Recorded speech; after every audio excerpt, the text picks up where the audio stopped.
जर या रोगाचं लवकरात लवकर निदान झालं नाही तर झाड वाळू शकतं किंवा झाडाची वाढ कायमची थांबू शकते।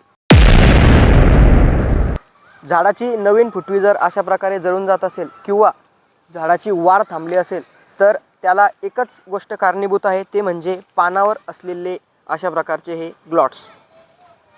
आता याचं नियंत्रण कसं करायचं हे मी तुम्हाला या व्हिडिओमध्ये सांगणार आहे।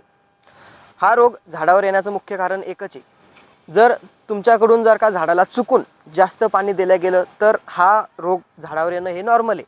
पण जर या रोगाचं लवकरात लवकर निदान झालं नाही तर झाड वाळू शकतं किंवा झाडाची वाढ कायमची थांबू शकते। म्हणून मी आज तुम्हाला याच्यावर उपाय सांगणार आहे। तर तुम्ही या रोगासाठी इमिडाक्लोप्राइड या औषधाची फवारणी घेऊ शकता।